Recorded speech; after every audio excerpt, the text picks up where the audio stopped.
Everyone and welcome back to हरमाया classes. हमने पिछले लेक्चर में पढ़ा था कि किस प्रकार से सरकारी बजट का निर्माण किया जाता है। अब हम उसके टेक्निकल टर्म्स के बारे में देखेंगे कि सरकारी बजट एक्चुअली में होता क्या है, उसके उद्देश्य क्या होते हैं, उसके घटक क्या होते हैं। तो आज के लेक्चर में हम सरकारी बजट के उद्देश्य पर ही फोकस करेंगे। तो सबसे पहले सरकारी बजट होता क्या है। सरकारी बजट एक लेखा वर्ष में सरकार की अनुमानित आय और अनुमानित व्यय का ब्यौरा होता है। दैट मीन्स अगले साल सरकार की रेवेन्यू जनरेशन कहां से होने वाली है, उसकी टोटल वैल्यू कितनी होगी तथा सरकार कहां व्यय करेगी, इसका जो ब्यौरा होता है उसे हम सरकारी बजट कहते हैं। अब हम डिस्कस करते हैं सरकारी बजट। सरकारी बजट के उद्देश्य। तो सरकारी बजट का जो पहला उद्देश्य होता है, तो पहला उद्देश्य सरकारी बजट का होता है संसाधनों का पुनः आवंटन। संसाधनों का पुनः आवंटन। अब हमें ये पता है कि सरकारी बजट क्या होता है। सरकार की इनकम और एक्सपेंडिचर, आय और व्यय से रिलेटेड होता है। तो सरकार अपने आय और व्यय से रिलेटेड जो टूल्स होते हैं, जो कर और व्यय के जो टूल्स होते हैं, उनका प्रयोग करके संसाधनों का पुनः आवंटन करती है। अब संसाधन क्या होते हैं? संसाधन रिसोर्सेज होते हैं जिनका उपयोग वस्तु और सेवाओं के उत्पादन के लिए किया जाता है। अब बहुत सारी वस्तुएं होती हैं जो समाज के लिए हानिकारक होती हैं, बहुत सारी चीजें होती हैं जो समाज के लिए कल्याणकारी होती हैं। तो सरकार का उद्देश्य होता है कि जो संसाधन है वो हानिकारक जो इंडस्ट्रीज हैं उनसे हटाकर संसाधनों को जो लाभकारी या कल्याणकारी इंडस्ट्रीज हैं उनकी ओर डाइवर्ट किया जाए। तो इसके लिए सरकार अपनी आय, टैक्स जिसको हम कहेंगे, टैक्स और सहायकी का प्रयोग करती है और संसाधनों का पुनः आवंटन करती है। हम देखते हैं हमारी अर्थव्यवस्था कैसी है। हमारी अर्थव्यवस्था है मिश्रित इकोनॉमी, मिश्रित अर्थव्यवस्था है। मिश्रित अर्थव्यवस्था का मतलब है यहाँ पे हमारा निजी क्षेत्र भी होता है, यानी कि प्राइवेट इंडस्ट्रीज भी होती हैं। दूसरा हमारा सार्वजनिक क्षेत्र, सार्वजनिक मतलब सरकार का जो क्षेत्रक होता है वो सार्वजनिक क्षेत्रक है। अब मिश्रित अर्थव्यवस्था है, उसमें निजी क्षेत्र का उद्देश्य क्या होता है? लाभ कमाना। दैट मीन्स निजी क्षेत्र लाभ अर्जित करने के उद्देश्य से वस्तु और सेवाओं का उत्पादन करता है, जबकि सरकार का उद्देश्य होता है कि कल्याण, जो समाज में कल्याण को बढ़ाए। अब इस स्थिति में, क्योंकि इसका उद्देश्य तो लाभ कमाना है निजी क्षेत्र की कंपनीज का, तो ये कहाँ उत्पादन करेंगी? ये सिर्फ उन क्षेत्रों में उत्पादन करेंगी जहां उनको लाभ अर्जित हो। अब उसमें ये नहीं देखेंगे कि ये इंडस्ट्री लोगों के लिए अच्छी है या इंडस्ट्री लोगों के लिए खराब है, उससे निजी क्षेत्र को कोई मतलब नहीं है। उन्हीं क्षेत्रों में खाली निवेश करेंगी जहां लाभ अर्जित हो। तो कहाँ पे होगा निवेश? कहाँ होगा इनके द्वारा? लाभ अर्जित होने वाले गुड्स एंड सर्विसेज, शॉर्ट में लिख दे रही हूँ। जिन वस्तुओं और सेवाओं के निर्माण से लाभ अर्जित होता है उन्हीं वस्तुओं और सेवाओं का उत्पादन करेंगे। तो फिर समाज का कल्याण कैसे होगा? वो जिम्मेदारी आती है हमारे देश की सरकार पर, और सरकार ये वाला जो ऑब्जेक्टिव है समाज कल्याण का, समाज कल्याण के लिए जिन वस्तुओं और सेवाओं की आवश्यकता होती है वो ऑब्जेक्टिव हमारी सरकार पूरा करती है। और इसके लिए सबसे पहले जो हार्मफुल हमारी उद्योग होते हैं, बहुत सारी चीजें हमारे समाज के लिए हार्मफुल होती है, जैसे अल्कोहल या सिगरेट या टोबैको, ये सारी चीजें क्या होती है? हमें नुकसान करती है और हमारे स्वास्थ्य के लिए और ओवरऑल सोसाइटी के कल्याण के लिए भी ये चीजें हानिकारक होती हैं। तो सबसे पहले जो हमारे हानिकारक उद्योग होते हैं, हानिकारक उद्योग में सरकार क्या करती है? कर को अधिक लगाती है। जब कर को बढ़ा देगी तो ऐसी स्थिति में यहाँ पे वस्तुओं और सेवाओं की मांग में भी कुछ कमी आएगी। तो इससे दो चीजें होती हैं, एक तो मांग कम होगी। देखिए बहुत ज्यादा कम तो नहीं होती है, फिर भी एक रिस्ट्रिक्शन लग जाता है। कोई चीज सस्ती होती है हम उसका बेपनाह यूज करते हैं, लेकिन कोई चीज महंगी होगी तो हम उसको थोड़ा सा लिमिटेड यूज करेंगे। तो सबसे पहले हमारे लिए महंगी हो जाएगी तो उपभोक्ता थोड़ी मांग कम करेंगे। दूसरी ओर जो इसके निवेशक होते हैं, इंडस्ट्रियलिस्ट होते हैं, उनका लाभ भी कम हो जाता है। तो क्या हुआ, हानिकारक उद्योग है, सरकार ने कर को बढ़ा दिया, उसकी वजह से वस्तुओं की मांग कम हुई और जो निवेशक हैं, उद्योगपति हैं, उनका लाभ कम हो गया। ओवरऑल इन दोनों का प्रभाव क्या होता है, मैं नीचे लिख दे रही हूं, इन दोनों का प्रभाव होता है उत्पादन में कमी। तो ओवरऑल सरकार ने जो कर की नीति अपनाई, उस कर की नीति से क्या हुआ, जो हमारे हानिकारक उद्योग है या हानिकारक वस्तुओं के उत्पादन में हमारी कमी आ गई। अब दूसरा जो इसका टूल होता है वो है व्यय, और हम कहेंगे सरकारी कंसेशन जो देती है और सहायकी सब्सिडी। अब सरकार क्या करती है, जो लाभकारी उद्योग होते हैं, लाभकारी उद्योग, बहुत सारी चीजें होती हैं जिनका हमें हमारे समाज को आवश्यकता होती है। तो जहां पे लाभकारी उद्योग होते हैं या आवश्यक वस्तुएं होती हैं, वहां पे सरकार क्या करती है, उन उद्योगों में टैक्स या कर में या तो छूट देती है या फिर सहायकी देती है। तो दो चीजें इसमें करती है, या तो कर में छूट देती है या फिर सहायकी। सहायकी होती है एक प्रकार से सरकार के द्वारा दी गई आर्थिक सहायता। जैसे फार्मर्स होते हैं, किसान होते हैं, अनाज का उत्पादन करते हैं, और जो निर्धन किसान होते हैं शायद बहुत ज्यादा चीजों का अफोर्ड नहीं कर सकते हैं। तो ऐसी स्थिति में सरकार क्या करती है, सहायकी प्रदान करती है फर्टिलाइजर्स पर, यानी कि खाद पर। अब क्या होगा, अगर सरकार खाद पर सहायकी प्रदान करेगी तो किसानों को खाद क्या मिलेगी, सस्ती कीमत में मिलेगी। तो इसके फलस्वरूप किसान क्या करेंगे, अधिक उत्पादन करने में सक्षम होंगे। तो सरकार क्या करती है, लाभकारी उद्योग, जैसे कृषि तो बहुत ज्यादा समाज के लिए आवश्यक है, लाभकारी उद्योग है, तो ऐसी स्थिति में यहाँ पे कर में छूट भी देती है और सहायकी भी प्रदान करती है। और इन दोनों के फलस्वरूप क्या होता है, इन इंडस्ट्रीज में उत्पादन में वृद्धि होती है। और जब उत्पादन में वृद्धि होगी तो इस प्रकार से सरकार लाभकारी वस्तुओं के उत्पादन में वृद्धि में सहयोग देती है और हानिकारक वस्तुओं के उत्पादन में कमी करने की कोशिश करती है अपने कर और सहायकी और की नीति से। इसके अलावा सरकार संसाधनों का पुनः आवंटन करने के लिए दूसरा जो नीति यूज करती है वो होती है प्रत्यक्ष उत्पादन। तो दूसरा यूज करती है प्रत्यक्ष रूप से उत्पादन। तो पहला उसने कर और सहायकी की नीति यूज की, अब यूज कर रहा है प्रत्यक्ष उत्पादन। अब बहुत सारी चीजें ऐसी होती है समाज में जो नॉन प्रॉफिटेबल उद्योग होते हैं, जहां पे निजी क्षेत्र को लाभ नहीं दिखता है। तो अलाभकारी वस्तुएं होती हैं, गुड्स एंड सर्विसेज होती हैं, इन जगह, इन स्थान पर इन चीजों के उत्पादन में जो प्राइवेट सेक्टर होता है उसे इंटरेस्ट नहीं होता उत्पादन करने में। तो ऐसी स्थिति में जो सरकार है वो प्रत्यक्ष रूप से उत्पादन करती है, प्रत्यक्ष रूप से उत्पादन करती है। जैसे वाटर सप्लाई करना, जल की आपूर्ति करना। जल की आपूर्ति अगर प्राइवेट सेक्टर करेगा तो शायद बहुत महंगी कीमत पे करेगा, तो सरकार क्या करती है, इसको अपने हाथ में ले लेती है और समाज कल्याण के लिए इसका प्रयोग करती है। रोड्स बनवाना, डैम्स बनवाना, ऐसे बहुत सारी चीजें हैं जहाँ निजी क्षेत्र को उतना लाभ नहीं दिखेगा, लेकिन समाज के कल्याण के पॉइंट ऑफ व्यू से ये इंपॉर्टेंट है। तो सरकार यहाँ पे प्रत्यक्ष रूप से उत्पादन करती है। इसी तरीके से खादी उद्योग में भी सरकार प्रत्यक्ष रूप से उत्पादन करती है। तो इस प्रकार से सरकार अपनी कर और सहायकी की नीति तथा प्रत्यक्ष रूप से उत्पादन, ये तीन चीजों का प्रयोग करके संसाधनों का पुनः आवंटन करती है।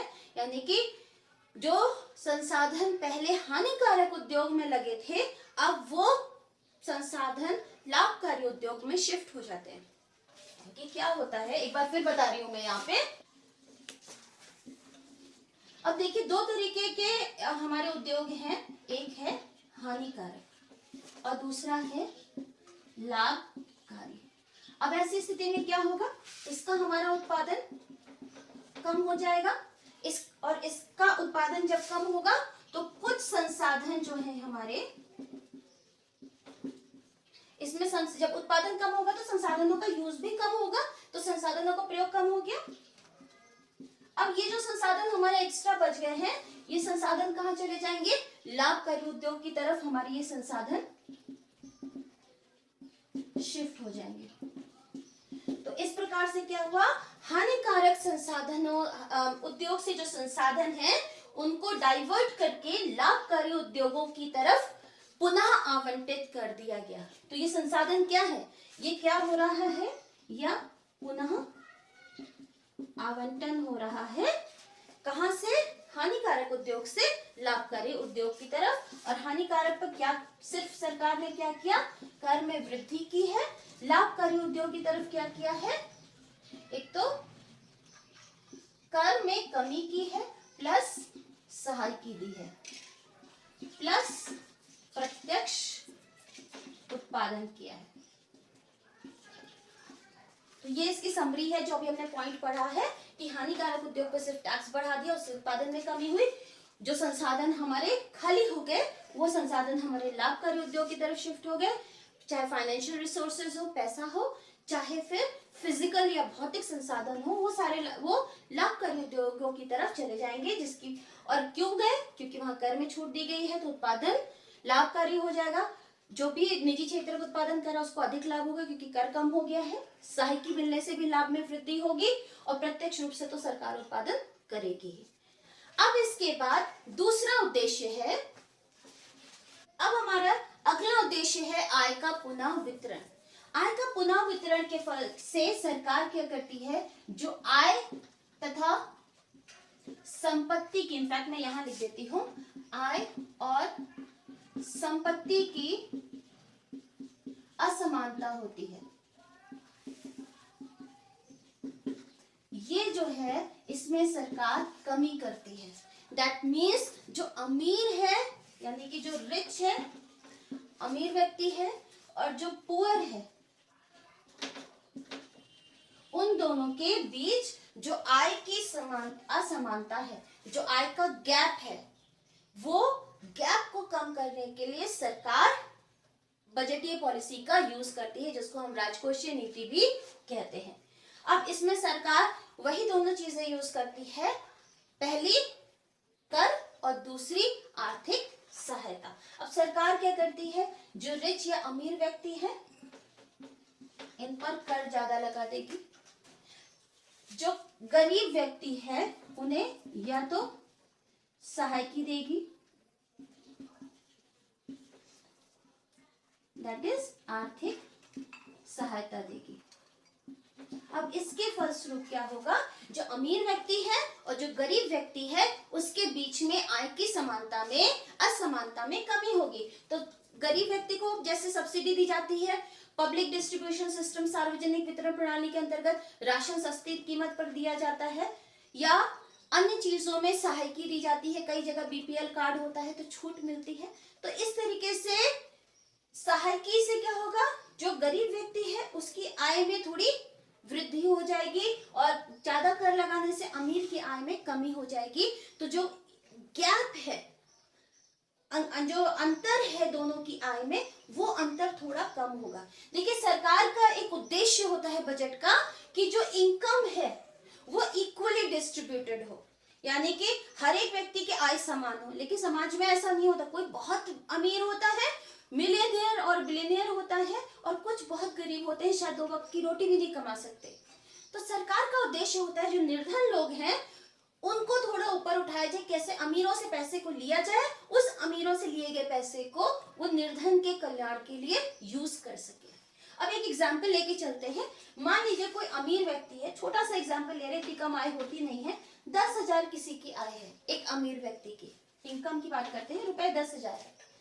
दूसरी ओर गरीब व्यक्ति की जो इनकम है वो है रुपए 1,000। अब इन दोनों के आय के बीच में गैप कितना हुआ? 10,000 माइनस 1,000 इज इक्वल टू, ये हमारा गैप है 9,000 रुपीज का। बहुत बड़ा गैप है दो व्यक्तियों के बीच में, ये ए है ये बी है। ए और बी के बीच में कितना गैप है? 9,000 का। अब सरकार क्या, मान लीजिए सरकार ने 2,000 रुपए टैक्स लगा दिया आयकर, तो ऐसी स्थिति में क्या होगा? ए की इनकम कम हो जाएगी, अब उसके पास खर्च करने के लिए कितने पैसे बचेंगे? सिर्फ 8,000।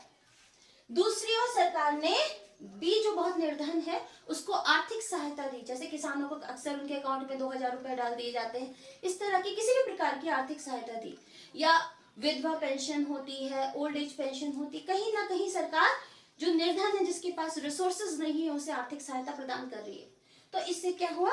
उनके इनकम में वृद्धि हुई। मान लीजिए किसी व्यक्ति को 1,000 रुपए की आर्थिक सहायता दी गई, अब उसकी इनकम कितनी हो जाएगी? 2,000 रुपए। ये जो इनकम है 8,000, ये हमारी प्रयोज्य आय है। प्रयोज्य आय का मतलब है जो आय हम वस्तुओं और सेवाओं के खरीदने पर व्यय कर सकते हैं। अब इससे क्या हुआ? अब देखिए अमीर की प्रयोज्य आय कितनी बची? 8,000 और गरीब की 2,000। अब इनकम के बीच का जो गैप है वो देखिए कम हो गया है। पहले ये गैप 9,000 था, अब ये अंतर सिर्फ 8,000 माइनस 2,000 इज इक्वल टू 6,000 रह गया। तो सरकार ने क्या यूज किया? अमीरों पर कर अधिक लगाया और गरीबों को सहायता प्रदान की। ये कर से जो धन एकत्रित हुआ है, जो अमीरों पर अधिक कर लगा के, ये जो हमारा आय है या धन है, ये धन किधर डाइवर्ट किया गया? निर्धनों पर। ये 2,000 लेकर किधर ट्रांसफर किया गया? गरीबों की तरफ। तो ऐसे में क्या हुआ? आय का पुनः वितरण, यानी कि आय के डिस्ट्रीब्यूशन में चेंज हुआ। आय पहले जो इधर थी वो इधर से ट्रांसफर करके उधर कर दी गई। ये हमारे आय का पुनः वितरण है। एक बार हम इसको फिर से देखते हैं सरकार इसमें करती क्या है। तो यहाँ पे देखिए ऐसी स्थिति में आय क्या करती है? जो रिच है उन पर कर को बढ़ा देती है। दूसरा पॉइंट यूज करती है सरकार सहायकी, और सहायकी प्रदान करती है पुअर को। इस प्रकार से रिच और पुअर के बीच जो गैप है, जो अंतर है, उसमें कमी आती है। किस चीज का गैप? आय का जो गैप है उसमें कमी आती है। तो इस तरह से सरकार आय का पुनः वितरण करती है। सरकार का नेक्स्ट उद्देश्य होता है, अब हमारा नेक्स्ट होता है आर्थिक स्थिरता। आर्थिक स्थिरता का मतलब है कि सरकार का उद्देश्य होता है इकोनॉमी में, अर्थव्यवस्था में प्राइस का फ्लक्चुएशन ना हो। दैट मीन्स अगर एक ये हमारा कीमत स्तर है, प्राइस है, कीमत है, तो सरकार का एक रहता है कि एक सीमा के अंदर ही ये कीमत स्तर रहे, इसके ऊपर ना जाए। अगर बहुत ऊपर जाएगा तो भी इकोनॉमी के लिए अच्छा नहीं है। बहुत ऊपर जाने का मतलब है महंगाई, और अगर बहुत नीचे चला गया तो डिफ्लेशन हो जाएगा, जिसकी वजह से उद्योगपति को हानि होगी, देश की उत्पादन में कमी करेंगे, देश की राष्ट्रीय आय में कमी होगी। तो सरकार का उद्देश्य क्या होता है कि ये जो हमारे बहुत ज्यादा फ्लक्चुएशन है वो ना हो, एक सीमा के अंदर ही। फ्लक्चुएशन तो देखिए प्राइसेस में हमेशा होंगे, लेकिन सरकार का ये उद्देश्य होता है ये जो फ्लक्चुएशंस है ये बहुत ज्यादा बड़े फ्लक्चुएशंस ना हो, लार्ज स्केल फ्लक्चुएशंस ना हो, छोटे छोटे हो तो वो चलता है। तो आर्थिक स्थिरता के अंतर्गत सरकार का उद्देश्य होता है कि मुद्रास्फीति और मुद्रा अपस्फीति दोनों ही स्थितियों को नियंत्रण में रखे। अब हम देखते हैं मुद्रास्फीति की स्थिति। मुद्रास्फीति ये होता है इन्फ्लेशन। आप अक्सर पढ़ते होंगे कि महंगाई बढ़ रही है, इन्फ्लेशन बढ़ रहा है, not good for the economy, आम आदमी के लिए अच्छा नहीं है। तो मुद्रास्फीति का मतलब होता है इन्फ्लेशन। ये कौन सी स्थिति होती है? जब हमारी स्थिति इकोनॉमी में जो प्राइस लेवल है, कीमत का स्तर है, वो बढ़ता रहता है। सबसे पहले हम देखते हैं इसका कारण क्या होता है। जब मुद्रा पूर्ति, जो अर्थव्यवस्था में मुद्रा पूर्ति है वो अधिक होगी, या और भी किसी रीजन से लोगों की इनकम अधिक होगी। जब लोगों के पास आय अधिक होगी तो क्या करेंगे? वो उनकी समग्र मांग, वस्तुओं और सेवाओं की मांग बढ़ाएंगे, एडी बढ़ेगा, समग्र मांग, एग्रीगेट डिमांड। इसके फलस्वरूप क्या होगा, प्राइस लेवल बढ़ जाएगा। तो सरकार को ये देखना है ये जो प्राइस लेवल है ये बहुत ज्यादा ना बढ़े, एक सीमा के अंदर रहे। तो ऐसी स्थिति में सरकार कर और व्यय दोनों की नीति को अपनाती है। अब मैं इन्फ्लेशन वर्ड को रब कर दे रही हूं। मुद्रास्फीति में सरकार दो नीतियां यूज करती है। पहला है कर। अब ऐसी स्थिति में सरकार क्या करेगी, जो टैक्स है हमारे पर, जैसे हमारे पर जो टैक्स लगाया है, आयकर है या कोई भी टैक्स है, वो सरकार उस कर को क्या करेगी, बढ़ा देगी। जब कर में वृद्धि हुई, इन दैट केस क्या होगा, लोगों की प्रयोज्य आय कम हो जाएगी। कैसे, अब मान लीजिए मेरी इनकम है 10,000 रुपए, सरकार ने 2,000 टैक्स ले लिया, तो अब मैं पैसे कितना खर्च कर पाऊंगी, मैं सिर्फ 8,000 ही खर्च कर पाऊंगी। सरकार ने टैक्स बढ़ा दिया, 4,000 टैक्स कर दिया, अब मेरे पास खर्च करने के लिए कितना बचा, सिर्फ 6,000 रुपए। तो अगर सरकार ने जो टैक्स में वृद्धि की है उसके फलस्वरूप हमारी प्रयोज्य आय यानी कि खर्च करने योग्य आय में वृद्धि होगी। और जब हमारी प्रयोज्य आय में प्रयोज्य आय में कमी होगी, उसके फलस्वरूप हम क्या करेंगे, मांग कम करेंगे।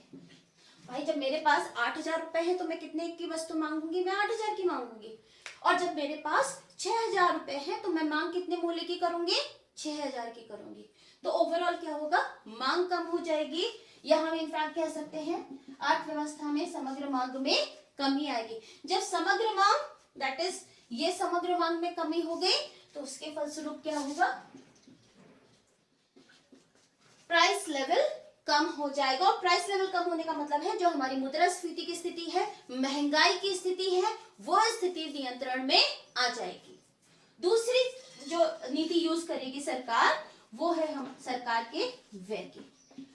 सरकार बहुत जगह व्यय करती है। सरकार जो नॉर्मल एडमिनिस्ट्रेशन चलाती है सोसाइटी में, देश में, इनफैक्ट उस पे खर्च करती, पुलिसिंग यानी पुलिस सर्विस पे खर्च करती, आर्मी पे खर्च करती है, बहुत सारी योजनाएं चलाई जाती हैं, जैसे रोड्स बनवाए जा रहे हैं या कहीं पे कंस्ट्रक्शन का काम कराया जा रहा है, डैम्स बनाए जा रहे हैं, उन सब जगह सरकार व्यय करती है। जो सरकार व्यय करती है वो बनता है लोगों की आय। तो सरकार का व्यय हमने पहले भी डिस्कस किया हुआ पुराने वीडियोस में कि ये सरकार का व्यय होता है लोगों की आय। मान लीजिए सरकार ने रोड बनवाई, रोड बनाने के समय सरकार ने 1,000 मजदूरों को नौकरी दी। अब वो जो 1,000 मजदूर है, उन 1,000 मजदूरों की इनकम बढ़ी, तो इस तरीके से सरकार ने व्यय किया लेकिन लोगों की आय में वृद्धि हुई। तो सरकार क्या करती है, ऐसी स्थिति में अपने व्यय में कमी करेगी, यानी कि सरकार अपने व्यय को कम कर देगी।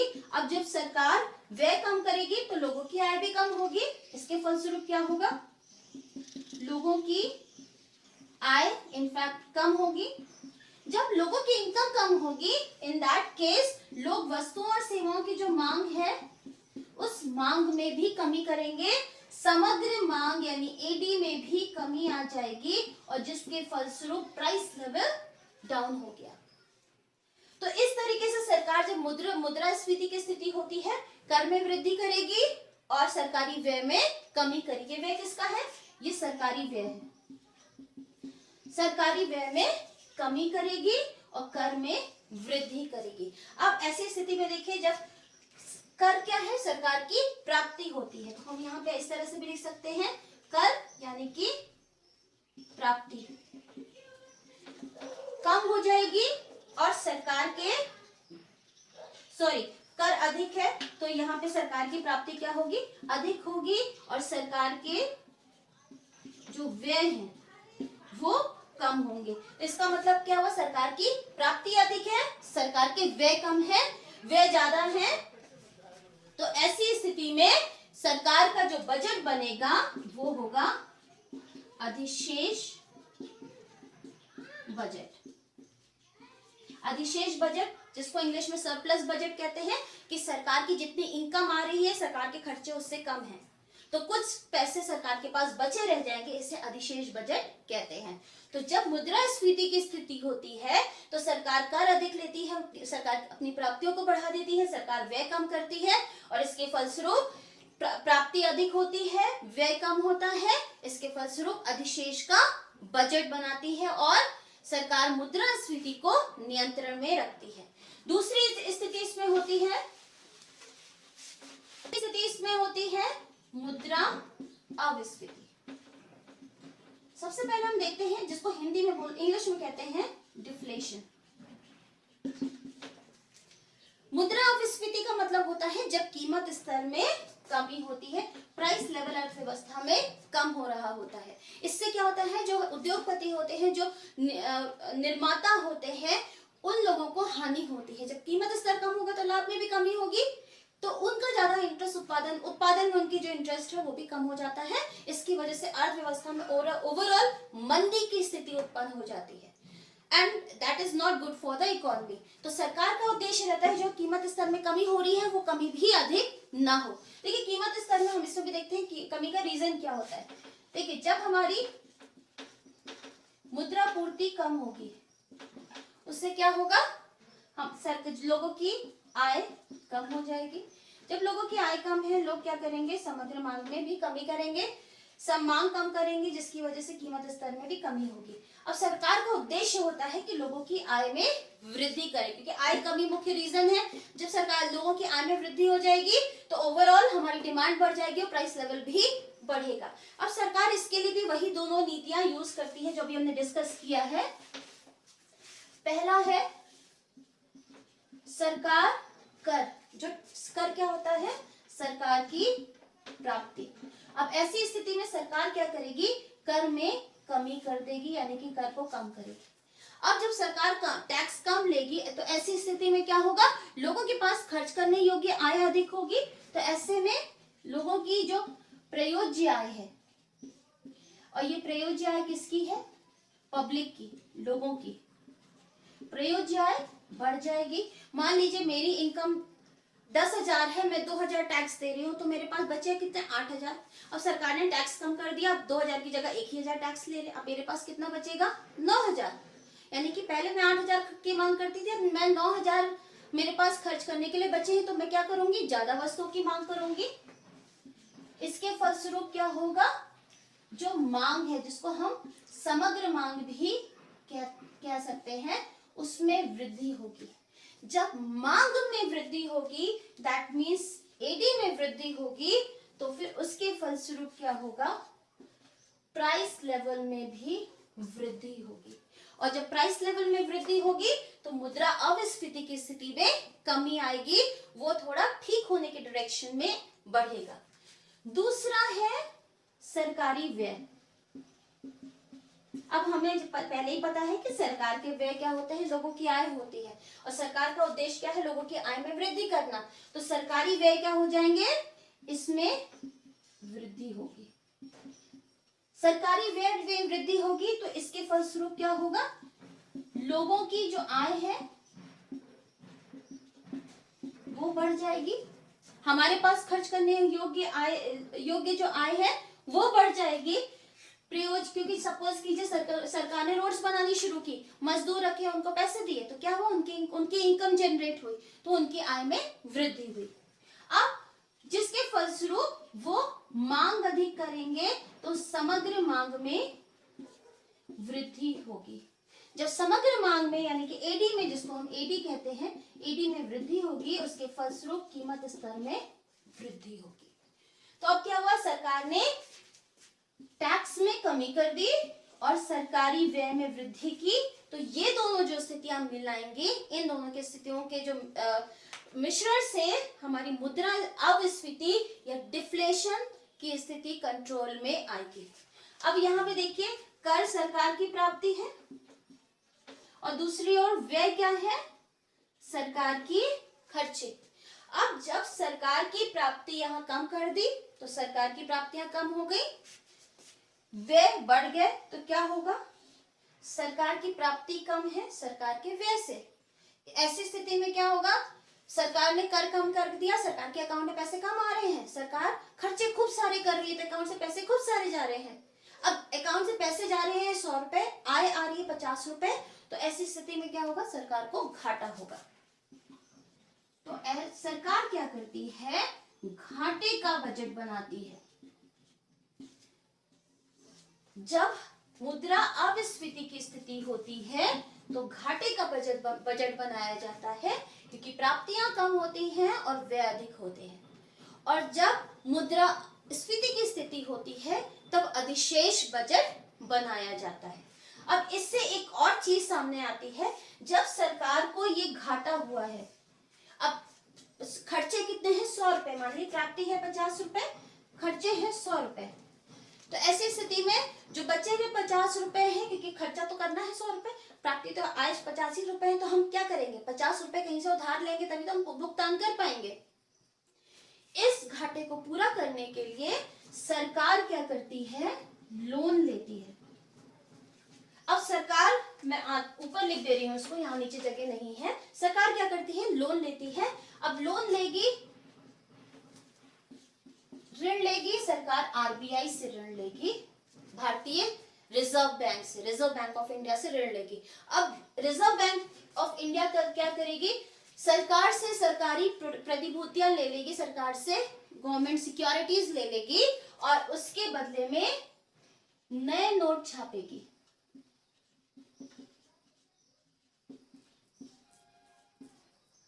सरकार को ये जो नए नोट छापे हैं, इस नए नोट से सरकार को ऋण देगी। मान लीजिए सरकार को 1000 करोड़ का घाटा हुआ, तो सरकार, अब आरबीआई क्या करेगा, 1000 करोड़ के नए नोट छापेगा।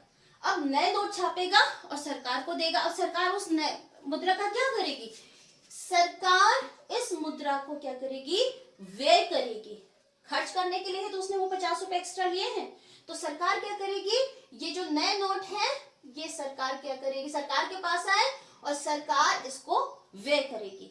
व्यय करने का मतलब नई मुद्रा अर्थव्यवस्था में, मैं नीचे यहाँ पे लिख दे रही हूँ, नई जो व्यय करने का मतलब है, ये अगर हमारी इकोनॉमी है, इसमें नई मुद्रा पंपित हो जाएगी।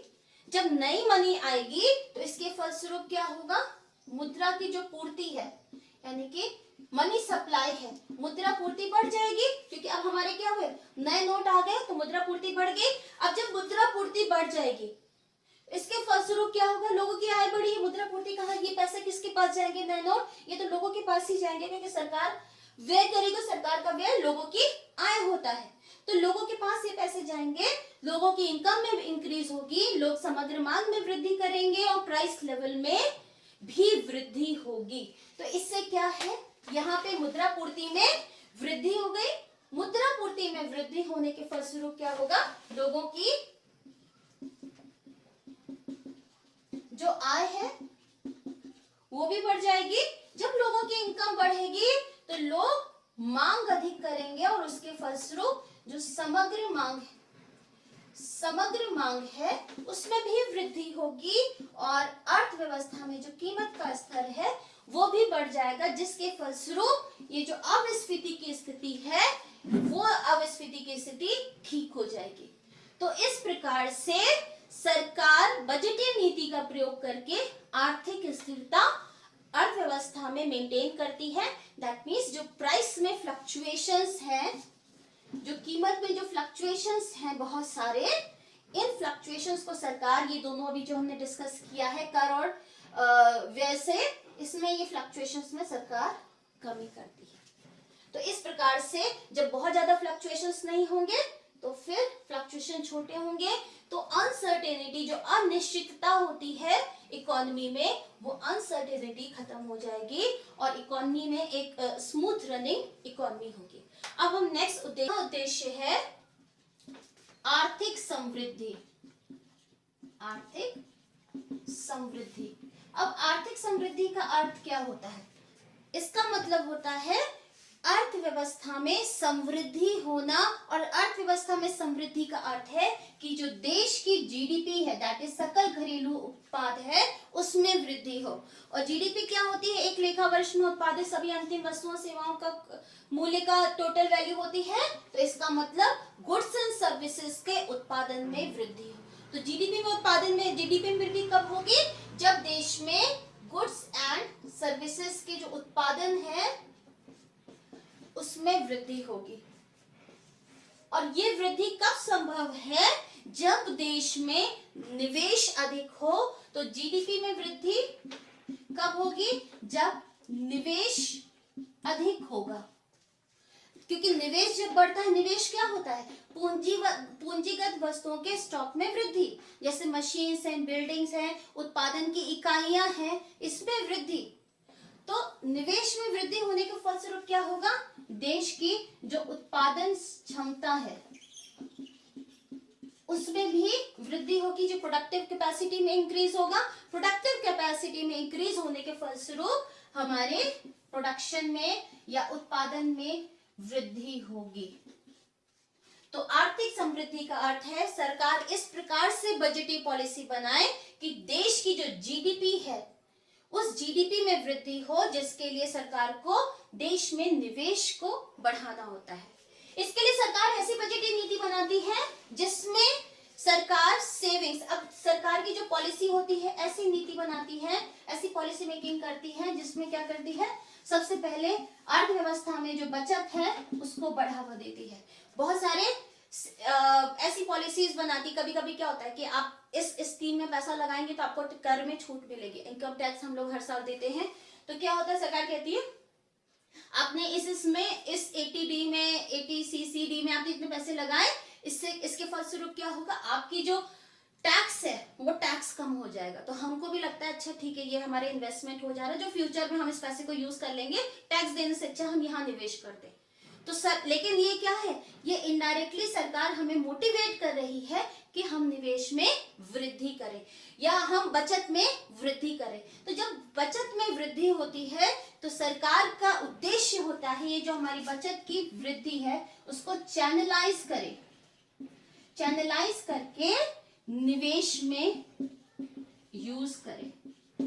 या हम बैंक में, कई बार होता है कि स्पेशल डिपॉजिट स्कीम्स होती है, कुछ में टैक्स में छूट होती है, तो बैंक के पास भी अगर हम पैसा दे रहे हैं या किसी भी हम कहीं पे भी हम अपने पैसे को बचा रहे हैं तो वो पैसा कहाँ जा रहा है? अर्थव्यवस्था में निवेश हो रहा है, उत्पादन की इकाइयों में। तो सरकार का उद्देश्य क्या होता है? ऐसी नीति बनाना जिससे बचत में भी वृद्धि हो और निवेश में भी वृद्धि हो, और बचत में वृद्धि चैनलाइज हो जाए निवेश में वृद्धि से। जब हमारी बचत और निवेश में वृद्धि होगी तो इससे क्या होगा? उत्पादन क्षमता में वृद्धि होगी। जब देश की उत्पादन क्षमता में वृद्धि होगी तो देश में जो गुड्स एंड सर्विसेज का जो प्रोडक्शन है वो भी बढ़ जाएगा और देश की जीडीपी में भी इंक्रीज होगा। तो आर्थिक समृद्धि के अंतर्गत सरकार का उद्देश्य होता है कि बचत और निवेश में वृद्धि हो। इसके अंतर्गत सरकार एक और काम करती है, जो इंफ्रास्ट्रक्चर होता है, आधारिक संरचना होती है, उसमें भी सरकार ये तो हमारा पहला था बचत और निवेश वाला। दूसरा सरकार क्या करती है? आधारिक संरचना, जैसे पावर सप्लाई हो गया, इलेक्ट्रिसिटी की सप्लाई हो गई, रोड्स हो गया, इन सब का आधारिक संरचना में भी वृद्धि करती, देश की आधारिक संरचना में सुधार करती, रोड्स बनवाती है, बिजली का उत्पादन में वृद्धि करती है तथा अन्य चीजें जिनकी आवश्यकता है उनमें भी वृद्धि करती। जब देश की आधारिक संरचना में वृद्धि होगी तो उसके फलस्वरूप उत्पादन और मांग दोनों में वृद्धि होगी और इन दोनों के फलस्वरूप देश की जीडीपी में भी वृद्धि होगी। तो सरकार देखिए टू फोल्ड काम करती है। पहला क्या करती है? पॉलिसी बनाती है, बचत को और निवेश को बढ़ावा देती है। दूसरी पॉलिसी में आधारिक संरचना को बढ़ावा देती है जिससे उत्पादन और मांग दोनों में वृद्धि होगी। क्योंकि बिजली की सप्लाई ज्यादा होगी तो आराम से उत्पादन संभव है, मशीन चलाना संभव है। जब ज्यादा उत्पादन होगा, इन सब में भी सरकार का निवेश होगा तो लोगों की आय भी बढ़ेगी और मांग में भी वृद्धि होगी। इसीलिए सरकार जो सोशल, इन सब चीज को बोलता है सोशल ओवरहेड्स बोला जाता है इकोनॉमिक उसमें, तो सोशल ओवरहेड में निवेश को बढ़ाती है जिसके फलस्वरूप देश की आर्थिक समृद्धि होती है। अब नेक्स्ट हम देखते हैं समानता को दूर करना।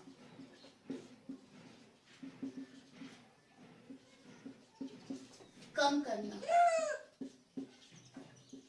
अब क्षेत्रीय असमानता क्या होती है? रीजनल डिस्पैरिटी क्या होती है?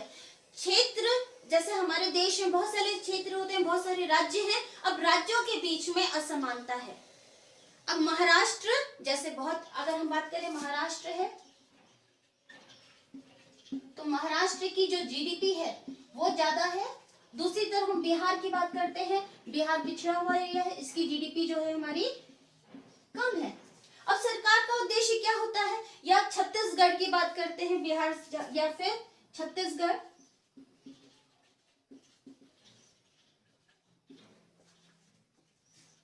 ऐसी स्थिति में सरकार का उद्देश्य होता है कि जो आय की असमानता है, इसकी जीडीपी ज्यादा है, इसकी जीडीपी कम है। जीडीपी की कैसे कैसे होती है, उस देश उस राज्य में जिन वस्तुओं और सेवाओं का उत्पादन हो रहा है उनके मूल्य का कुल जोड़। महाराष्ट्र की जीडीपी ज्यादा है, महाराष्ट्र में अधिक उत्पादन हो रहा है वस्तुओं सेवाओं का, दूसरी ओर बिहार का में वस्तुओं सेवाओं का उत्पादन कम हो रहा है, तो बिहार के लोगों की आय कम होगी, महाराष्ट्र के लोगों की आय ज्यादा होगी। तो ऐसी स्थिति में सरकार का उद्देश्य होता है कि सरकार इन दोनों क्षेत्रों के बीच में जो गैप है, आय का जो गैप है, उस गैप को कम करे। अब इस गैप को कम करने के लिए इन दोनों के बीच में क्या है, असमानता है महाराष्ट्र और बिहार के बीच में, इसको कम करने के लिए सरकार बजटीय नीति का निर्माण करती है। और इसका उद्देश्य दो होता है। पहला होता है निजी निवेश को बढ़ाना, दैट मीन्स जो पिछड़े हुए क्षेत्र होते हैं, बिहार जैसे पिछड़े हुए क्षेत्र होते हैं, इसमें मैं ऊपर लिख देती हूँ यहाँ पे कि जो पिछड़े क्षेत्र हैं इनको बैकवर्ड एरियाज बोलते हैं। पिछड़े हुए क्षेत्रों में सरकार निजी निवेशों को बढ़ाने के लिए कार्य करती है। दूसरी तरफ सरकार प्रत्यक्ष रूप से उत्पादन करती है। तो दो चीजें करी, निजी निवेश को कैसे बढ़ाएगी, सरकार इसके लिए क्या करती है, टैक्स में छूट देती है। सरकार ने क्या किया, टैक्स या कर में कमी की, पहला काम उसने ये किया। अब जब टैक्स में कमी की जाती है तो ऐसी स्थिति में वहां पे जो उत्पादन की इकाइयां हैं वो अधिक सेटअप की जाएंगी। इसके लिए सरकार SEZ भी बनाती है, स्पेशल इकोनॉमिक जोन्स, जिनको हिंदी में विशेष आर्थिक क्षेत्र भी कहते हैं। जो पिछड़े हुए इलाके हैं उसमें स्पेशल इकोनॉमिक जोन्स भी बनाती है। इसमें कर में छूट दी जाती है। कर में छूट की फलस्वरूप क्या है, इन क्षेत्रों में जो निजी निवेश है वो बढ़ेगा। अब मान लीजिए मुझे 5 साल, स्पेशल इकोनॉमिक जोन क्या होता है, शुरू के 5 साल में कोई टैक्स नहीं देना होता है, तो मैं कोई उत्पादन की इकाई वहां पे लगाना पसंद करूंगी, क्योंकि मुझे पता है टैक्स नहीं देना है तो मेरी इनकम या मेरा लाभ जो है वो अधिक होगा। तो निजी निवेश बढ़ जाता है। अब निजी निवेश बढ़ने के फलस्वरूप उस एरिया में क्या होगा, उत्पादन बढ़ेगा। पिछड़े हुए क्षेत्र में उत्पादन बढ़ा, जब उत्पादन बढ़ेगा तो वहां के लोगों को रोजगार भी मिलेगा। मैं इसके आगे यहां लिख देती हूं। तो इन एरिया में क्या होगा, रोजगार बढ़ जाएगा।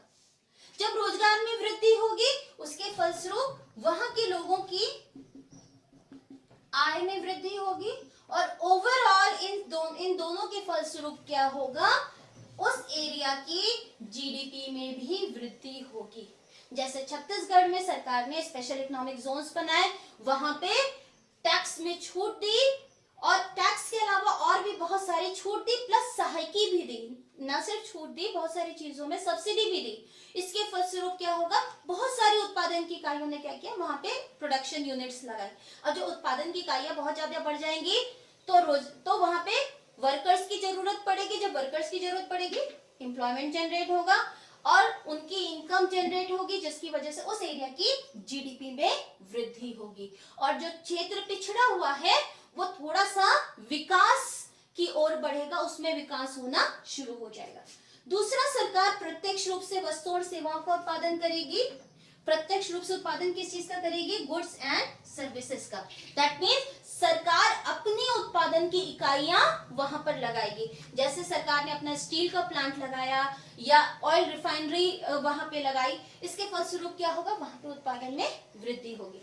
अब इसके फलस्वरूप वहां उत्पादन में वृद्धि होने से क्या होगा, उस एरिया में रोजगार बढ़ेगा। मान लीजिए छत्तीसगढ़ में सरकार ने उत्पादन की इकाई लगाई, तो नौकरी पे किनको रखेंगे? अगर श्रमिक चाहिए होंगे, लेबर चाहिए होंगे, कहाँ से आएंगे? वहीं से आएंगे, तो वहां पे रोजगार बढ़ेगा। फिर वहां के लोगों की आय बढ़ेगी और ओवरऑल वहां की जीडीपी भी बढ़ जाएगी, और वो क्षेत्र जो पहले पिछड़ा हुआ था, अब क्षेत्र धीरे धीरे उन्नति करने लगेगा, ग्रो करने लगेगा। तो इस तरीके से सरकार ने क्षेत्रीय असमानता को दूर करने के लिए टैक्स में छूट और प्रत्यक्ष रूप से उत्पादन की जो तरीका है, उपाय है, उसको अपनाती है। अब हम लास्ट पॉइंट देखते हैं। अब हमारा छठा उद्देश्य है सार्वजनिक उद्यमों का प्रबंधन। अब सार्वजनिक उद्यम कौन से होते हैं? सार्वजनिक मतलब सरकार की बहुत सारी इंडस्ट्रीज चलती हैं, बहुत सारी जगह सरकार होटल चलाती है, ट्रांसपोर्ट कंपनी चलाती है, तो या फिर और भी उत्पादन की इकाइयां जैसे ऑयल रिफाइनरी है, सेल, गेल, ये सारी चीजें वो चलाती है। इन उद्यमों का प्रबंधन भी सरकार करती है। अब क्या होता है, ये जो उद्यम होते हैं ये किस लिए करते हैं? ये लोगों के कल्याण के लिए सरकार चलाती है। और जब लोगों के कल्याण के लिए सरकार ने बहुत सारी इंडस्ट्रीज चलाई है, तो उसके लिए सरकार को दो चीजें बजट में देखती है। पहले तो उनका प्रबंधन कैसे किया जाए, अगर लॉस मेकिंग है, कई बार होता है सरकारी उद्यमों में हानि भी होती है, तो कौन सी नीति अपनाई जाए जिसमें उस हानि को कम किया जाए। दूसरा, उनको आर्थिक सहायता भी, बजट में उनके लिए आर्थिक सहायता भी दी जाती है। तो इस प्रकार से सरकारी उद्यमों के प्रबंधन सरकार के द्वारा किया जाता है। सरकार की जो इंडस्ट्रीज हैं उसका मैनेजमेंट देखा जाता है कि जो हानि है वो हानि कैसे कम की जाए। आर्थिक सहायता भी दी जाती है, जैसे आपने देखा होगा महारत्न कंपनीज होती है, मिनी रत्न कंपनीज होती है, नवरत्न कंपनीज होती है, क्या सरकारी पब्लिक सेक्टर एंटरप्राइजेस होते हैं। उन्होंने कितना लाभ अर्जित किया है, उन्होंने कितना निवेश किया है, इस आधार पर ये वर्गीकरण किया जाता है। तो इन कंपनीज का प्रबंधन कैसे किया जाए, दूसरा वहां से जो लाभ अर्जित हुआ है वो कितना लाभ अर्जित हुआ है, उस लाभ को कैसे बढ़ाया जाए और अर्जित लाभ को कहाँ यूज किया जाए, ये सारा इसके अंतर्गत आता है। तो ये 6 उद्देश्य होते हैं बजट के, सरकार की बजटरी पॉलिसी के। अब हम नेक्स्ट जब लेक्चर में सरकार के बजट के घटक के बारे में पढ़ेंगे। आज के लिए इतना ही। Thank you so much.